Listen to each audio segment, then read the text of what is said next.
if you've started meditating and you recognize that you'd like more peace, more balance, more emotional balance in your life,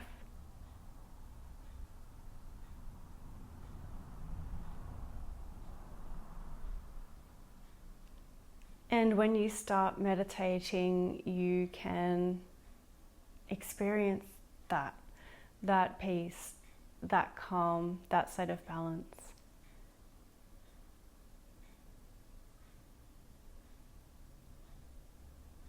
And it's really nice.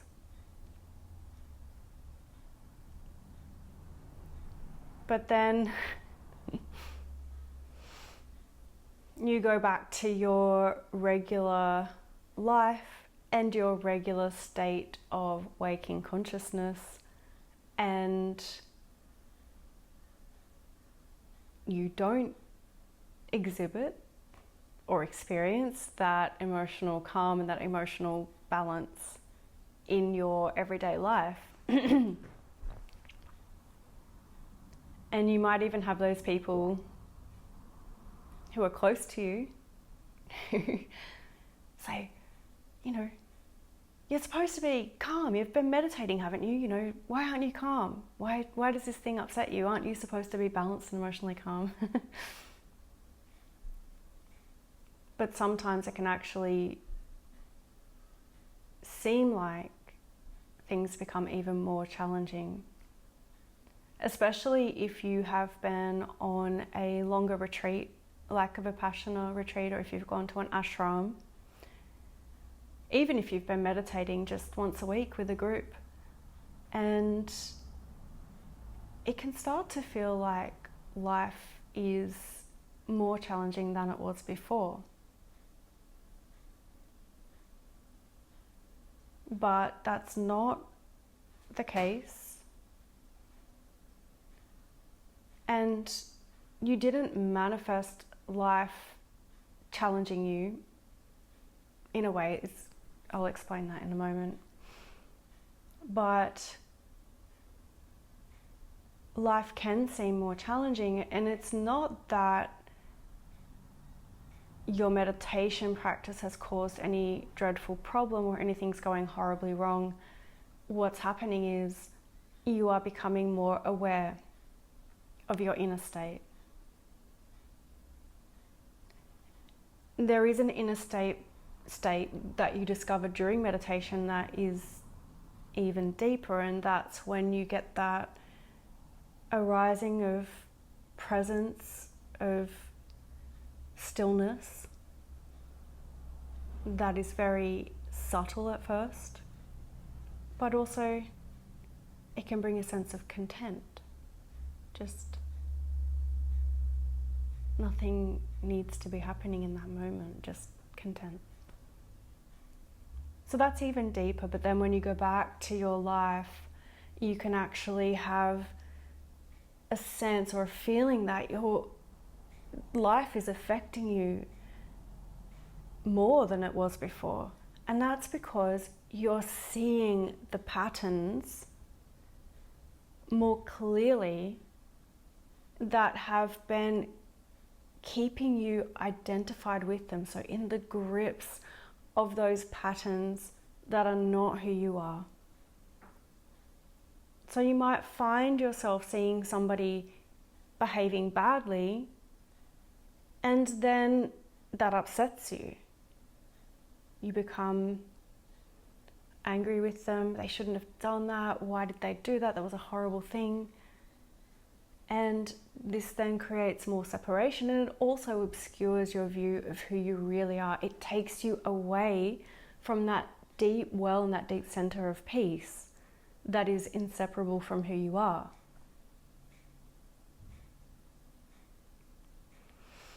So you've begun a journey. When you start meditating, whether you like it or not, you have begun a journey of spiritual awakening. you are drawn to that.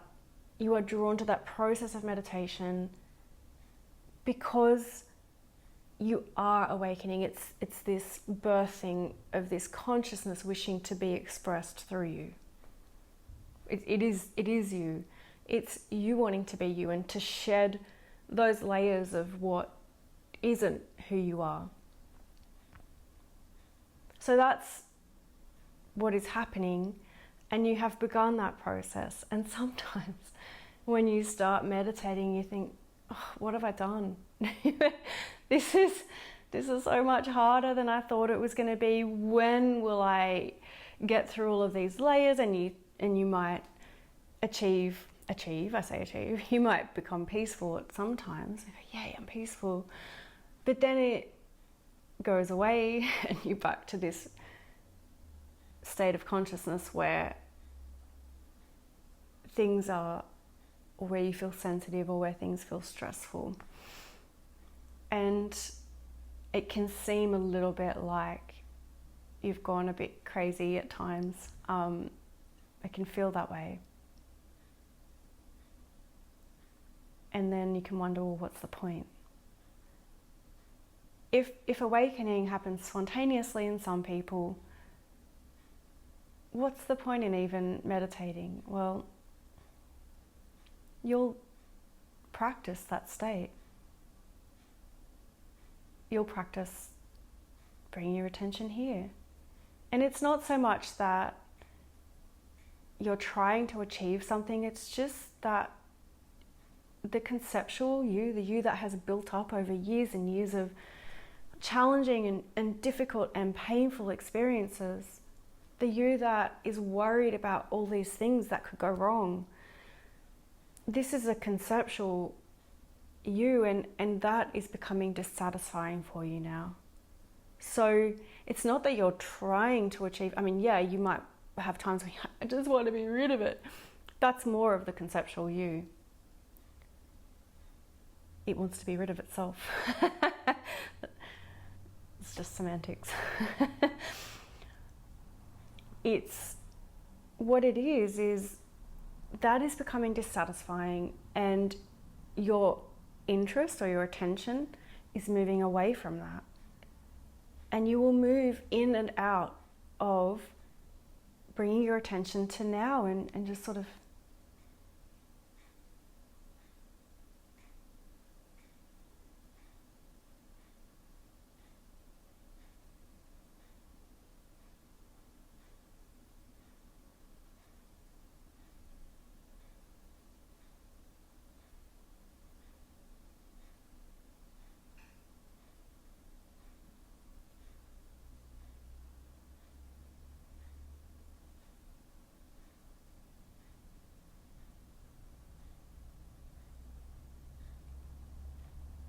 there will be those deeply satisfying moments when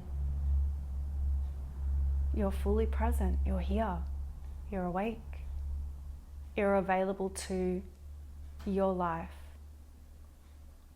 And the mind patterns won't entice you. They will be uninteresting.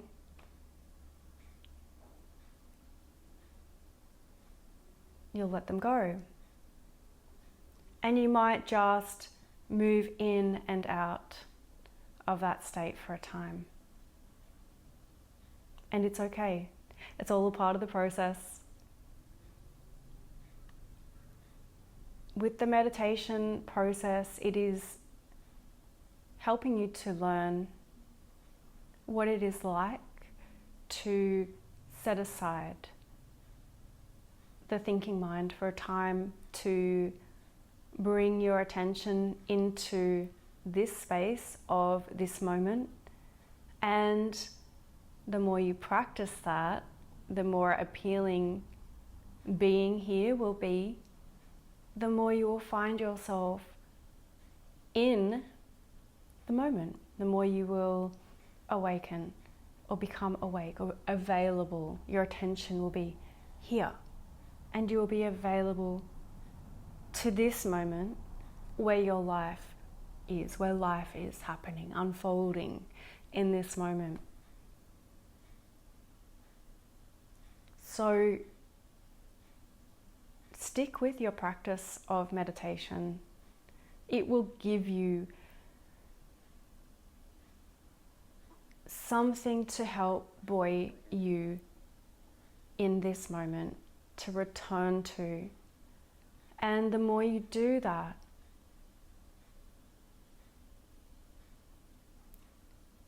the more effortlessly you will come back into the now. So if you realize that you've become caught up in all this, this is a good thing. Oh, I've been daydreaming for the last 5 minutes. I've been worrying about that thing. I can't deal with that now. That's a problem for 2 days from now or tomorrow.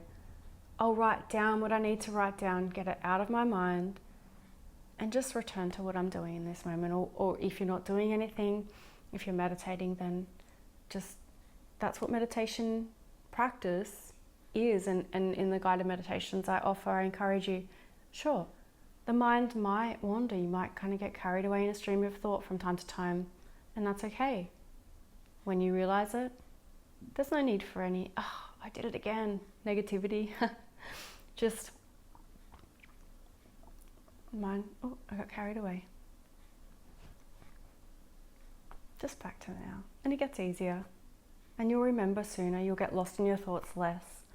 Or when you do get lost, you'll recognize it earlier. And you'll be able to appreciate that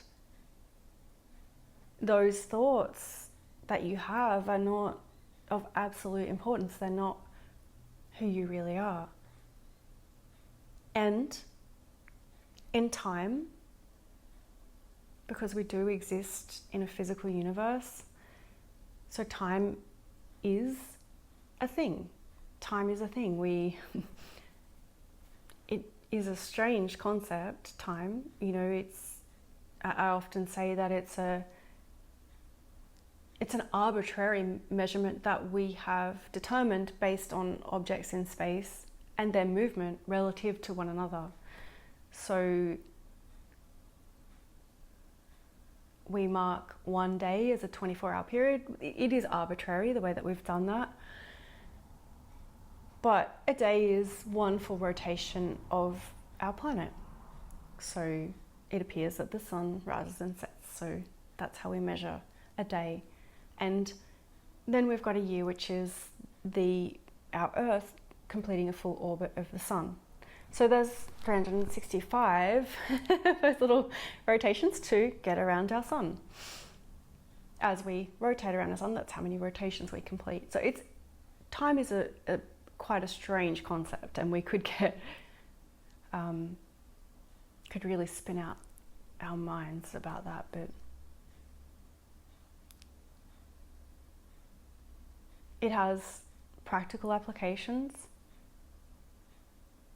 So if there's something that you can deal with at some point in the future, but not right now, maybe you can do a little bit of planning.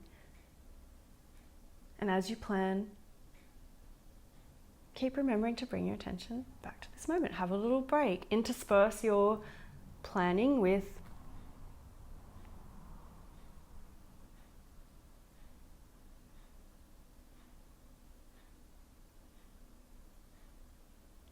and have those moments where you return.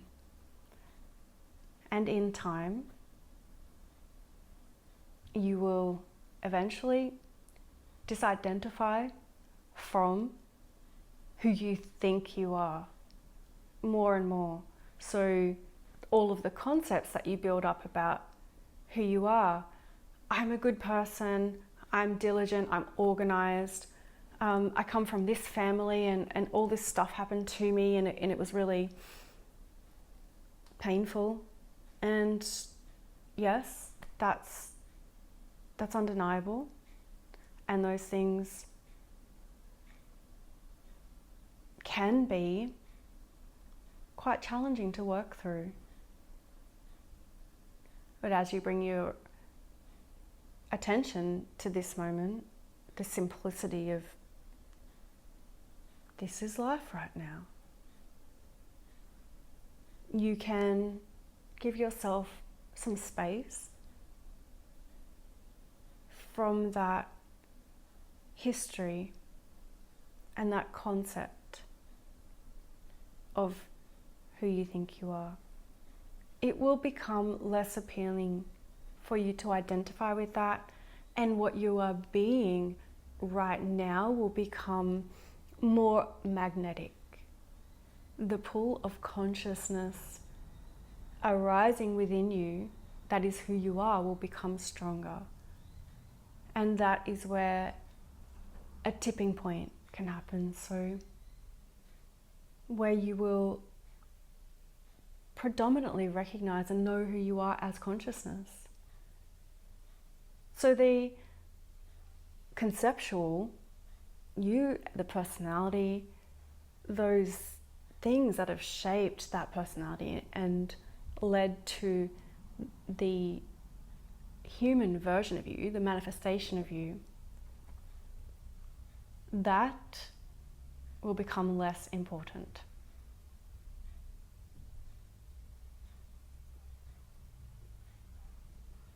So stay with that meditation practice. It is serving you well. You're not going crazy. Every time you recognize those patterns, you contribute to realizing who you really are.